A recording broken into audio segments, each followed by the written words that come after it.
Hey everyone. We return once again to discuss the endless halls of terror and cosmic destruction. This time, we'll be exploring the Zerg, the Borg, and the Combine to figure out which one would emerge victorious. The Borg, arguably the Federation's most formidable foe, a race of cyborgs with unknown origins. Their entire existence is dedicated to making the collective bigger. You, your family, your friends, and your annoying neighbors will all be assimilated. Who you were, who you are, and who you wanted to be is gone, consumed by the individualist mind. Not only you, but whatever group, nation, or culture you belong to will cease to exist, and the history of it, the nuances of it, will only serve as a data point in the endless knowledge of the Borg. And unless you have cutting-edge technology and dozens of battleships, well, resistance is futile. The Borg have one of the most insidious infestation methods of this list. If you come into close proximity of any of the drones, they are able to produce tubules which will penetrate the skin of their target and inject numerous nanobots that will then quickly begin the process of turning your body into another drone, ready to be torn apart and grafted with machines. Not even your planet is safe, as the Borg will spread their influence across that as well.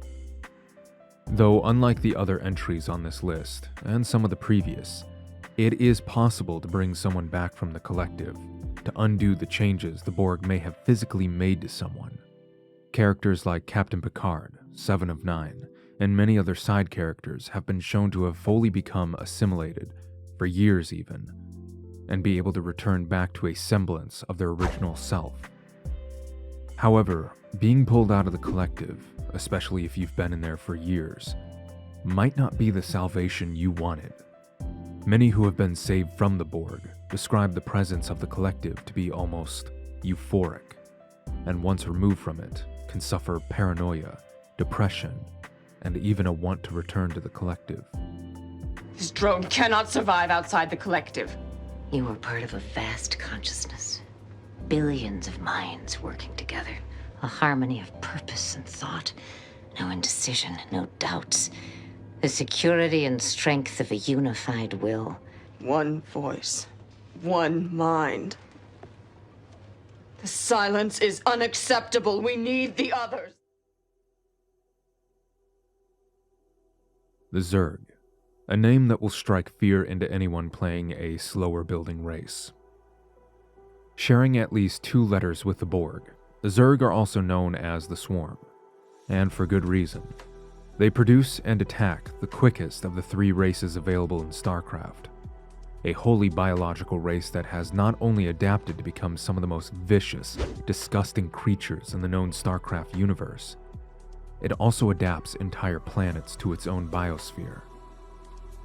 They share many similarities with races on this video, and from the last one too. Their ability to spread is similar to the Flood, infesting living and dead tissue.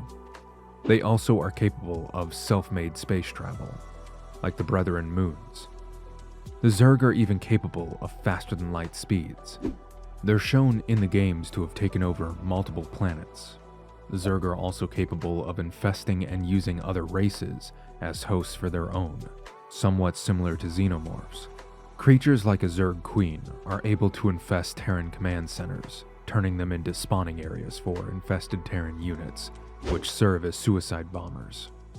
The Zerg queen can also inject a parasitic lifeform into biological units, causing them to erupt and broodlings to spawn from them, fairly reminiscent of the xenomorph birthing process. On top of this, the Zerg possess some psionic abilities, mostly in their communication with each other. When this psionic link isn't present, individual Zerg units display far less intelligent behavior, often reverting to animalistic actions. Only one person has been known to be infested by the Zerg and return to a semblance of humanity. Sarah Kerrigan, having been abandoned to die during a Zerg invasion of a Terran colony, was instead used to create something entirely new by the Zerg. Kerrigan possessed strong psionic abilities, to which this race recognized. She was later infested and turned into the Queen of Blades, who ironically went on to overthrow the Zerg Cerebrits and take the helm for herself. It wouldn't be until years later, with the aid of Xel'Naga technology, that Kerrigan would have the Zerg infestation of her body undone, though still retaining some residual characteristics. The Combine. This is the only entry on the list where I can't say a race, because the Combine, like the name implies, is a combined force of various alien races. Though one can argue that the Shahulathoi, advisors, are the leaders of the Combine, but that's not totally confirmed. The Combine is also one of the few races in the series so far that doesn't have an infestation method, like the rest. Unlike the Flood, Necromorphs, Xenomorphs, Zerg, and Borg, the Combine don't exactly infest other organisms. Rather, if they do take captives, they augment them. In Half-Life 2, Civil Protection are humans that voluntarily work for the Combine to gain favorable treatment. Some amount of augmentation has been done to them to keep them in line, but it's the Stalkers that get the worst of it. These barely human-looking creatures are not, in fact, aliens. They are humans. Nova Prospekt being one of the places where humans captured by the Combine are taken and augmented into these disgusting, horrifying visages of humanity. After a few brainwashing sessions, the Stalker that was once human is now a dedicated soldier of the Combine.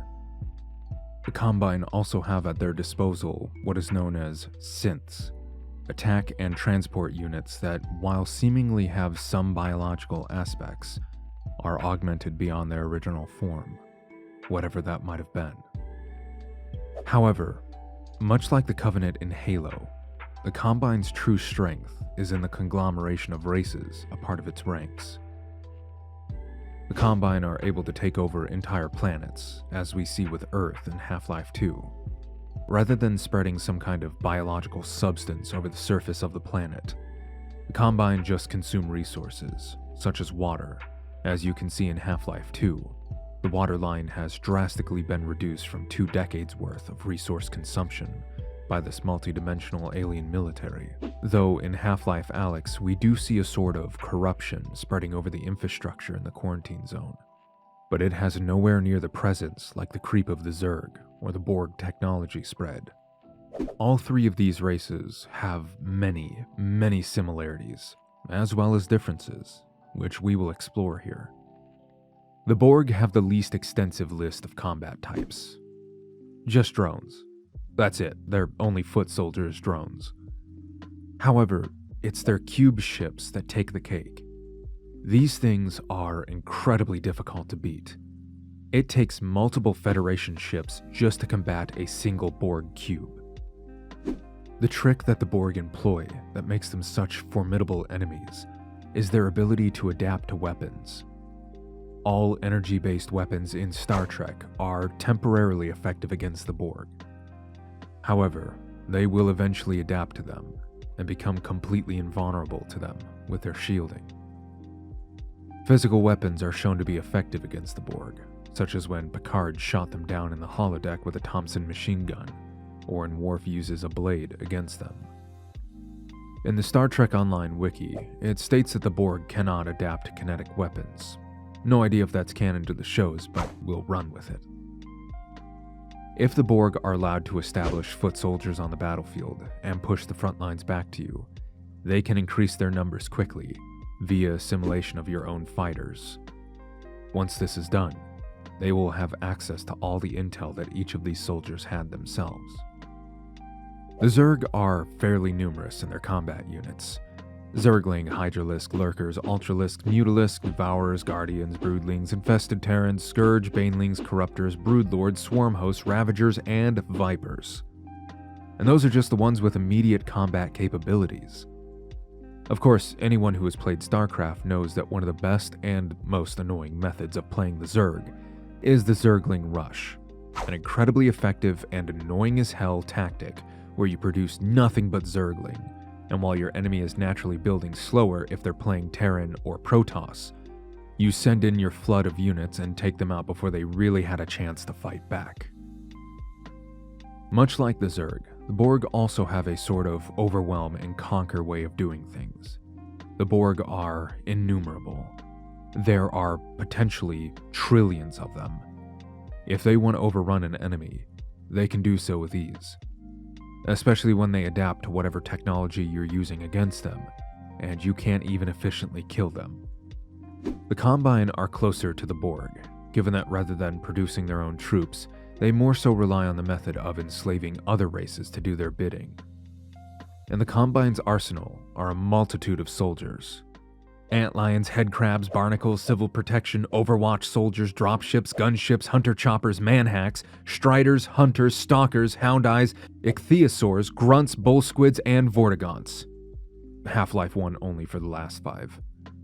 In Half-Life 1, the Combine were able to transport their soldiers into any battlefield they wanted, and after the events of the first game, portal storms ravaged the planet, also bringing in more Zen creatures. This resulted in the mass death and total surrender of humanity in just 7 hours. Granted, we're talking about humanity with contemporary technology. I speculate that if humanity in the Half-Life universe had Terran or Federation level technology, the fight would have been more evened out. As it stands in Half-Life 2, humanity is all but defeated, and if you take into consideration Epistle 3, a leaked document by a former Valve employee detailing the plot of Half-Life 3 and what it might have been, it talks about how the true scale of the Combine Empire is unimaginable.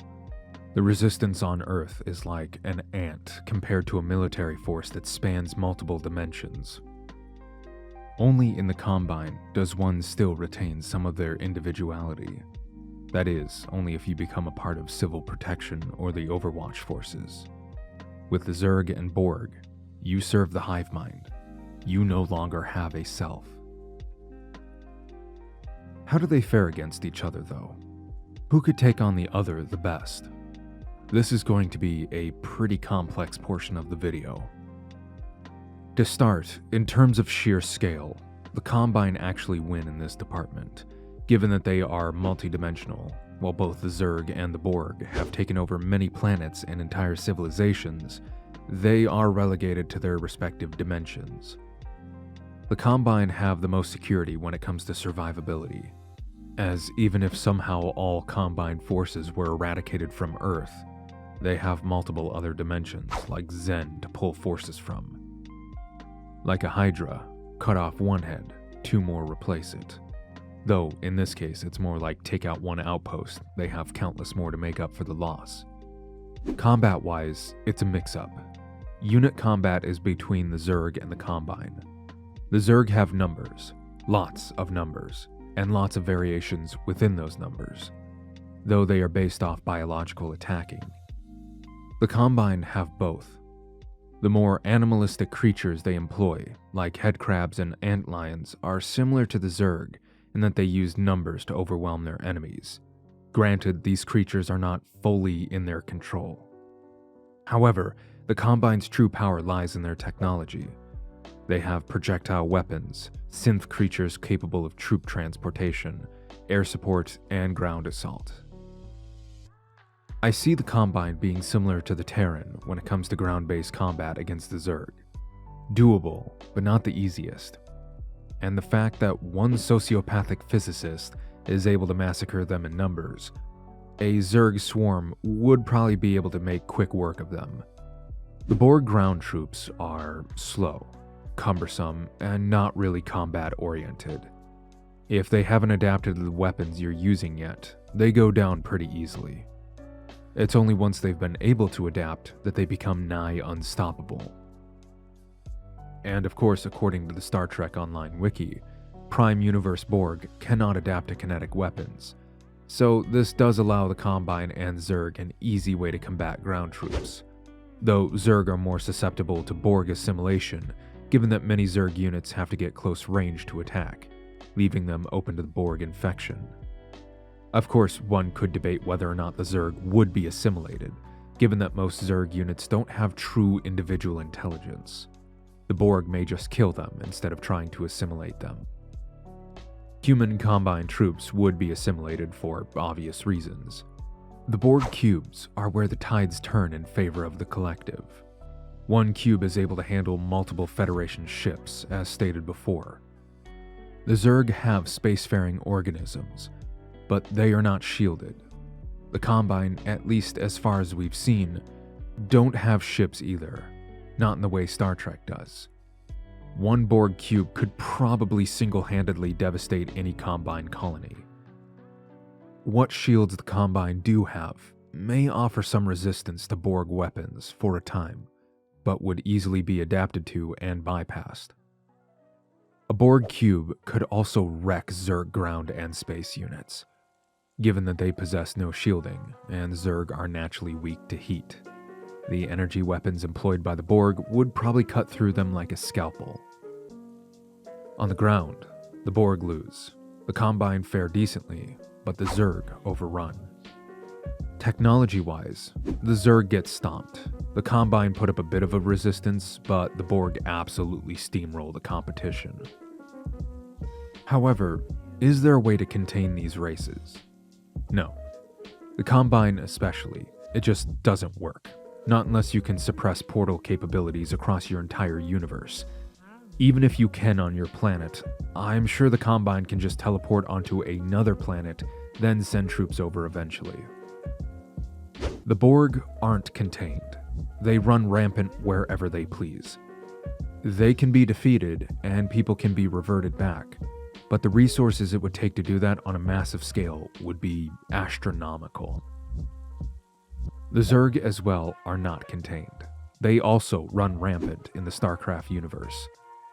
Though it is possible to destroy them enough to eradicate their corruption from a given area, as seen in the game. When you destroy Zerg structures, the creep recedes, returning the original surface of the planet back to normal. Of course, Xel'Naga technology is the best way to combat them. As seen in many cutscenes, they're able to completely cleanse Zerg infestations from entire planets. Overall though, containment is a null point. You can do it, but in their current state, they're not able to be contained, only fought back. This is a difficult one to figure out. By sheer numbers, technology, and intellect, I gotta give it to the Borg. If they brought an entire fleet of cubes to a Combine colony or Zerg-infested planet, it wouldn't be a fight. It would be a massacre. As the collective would say, resistance is futile. What do you think? Are the Borg the apex predator in this lineup, or do the other races present a bigger threat than originally speculated? Let us know in the comments. Don't forget to leave a like. Consider subscribing too if you enjoy this type of content. Thanks for watching, and take it easy.